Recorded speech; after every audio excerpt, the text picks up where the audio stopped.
Isn't it funny? The truth just sounds different. Shalom, how are you all doing? Today I'm going to look at yet another misunderstanding, actually two misunderstandings, which have become prevalent within the Christian church. The misunderstanding of what grace is and that we are no longer under the law.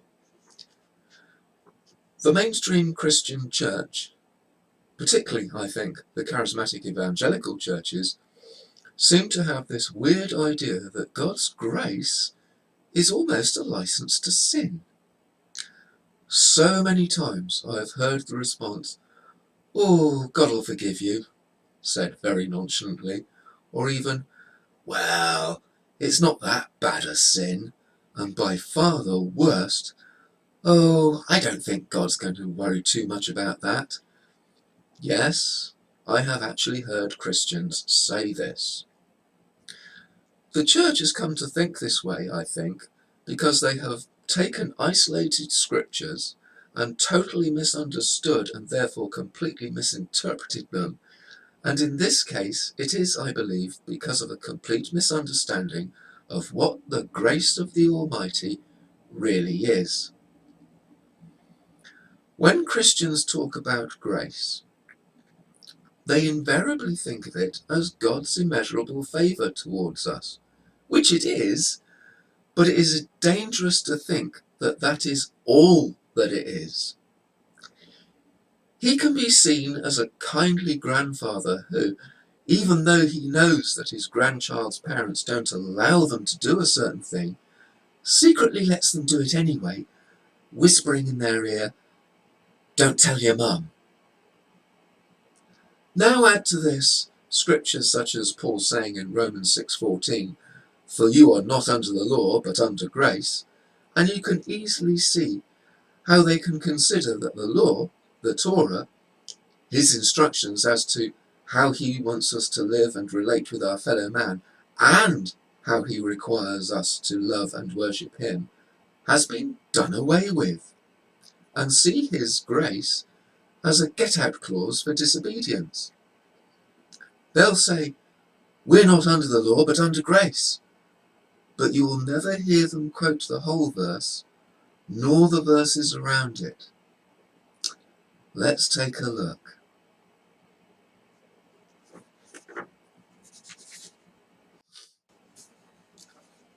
Romans 6, verse 10, or starting from verse 10. This is talking about Yeshua Messiah. "For, in that he died to sin once for all. But in that he lives to Elohim," or to God. "So you also reckon yourselves to be dead, indeed, to sin, but alive to Elohim in Messiah Yeshua, our Master.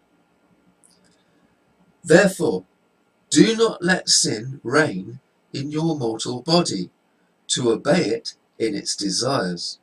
Neither present your members as instruments of unrighteousness to sin, but present yourselves to Elohim as being alive from the dead, and your members as instruments of righteousness to Elohim."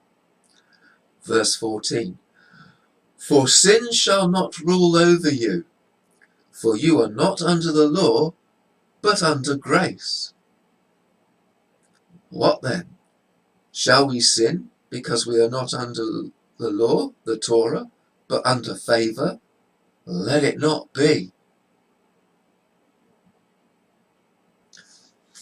Do you not know that to whom you present yourselves servants for obedience, you are servants to the one whom you obey, whether of sin to death, or of obedience to righteousness?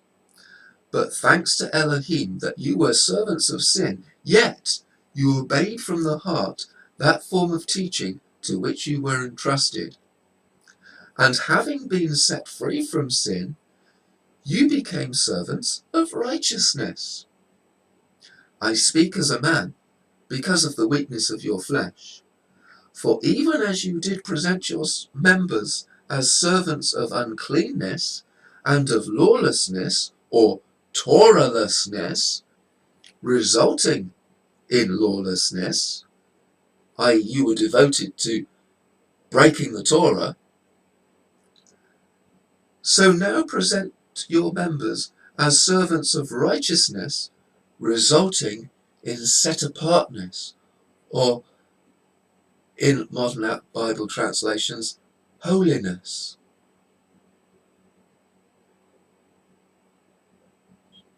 For when you were servants of sin, you were free from righteousness.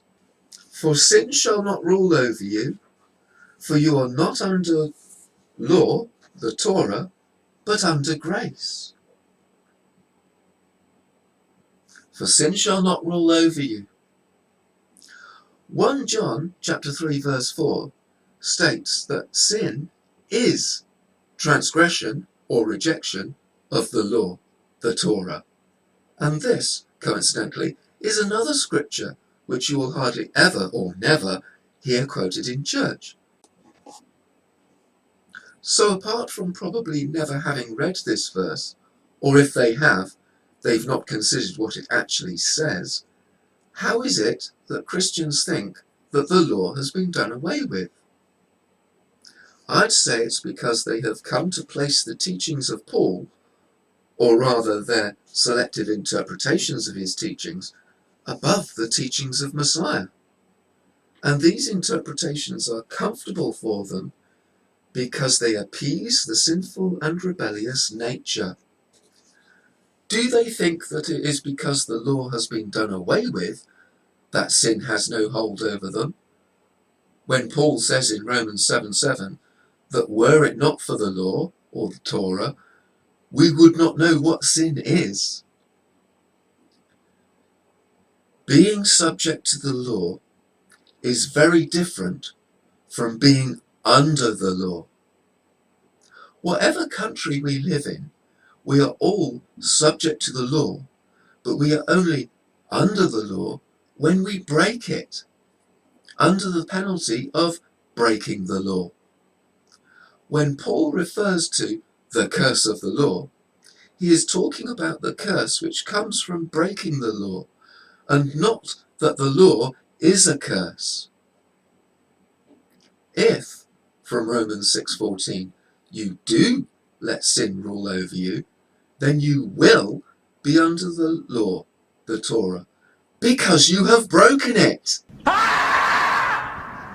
Now I know that when Christians see people like me, who recognize that the Torah is Jehovah's instructions for life on planet Earth, and that we strive to live our lives according to the Torah, the law, they woefully shake their heads and say, "Oh dear, he's trying to earn his salvation. He's fallen from grace." Well, I have a question for these people. When Adam and Eve fell from grace in the garden, was it because they kept God's instructions, or because they ignored them?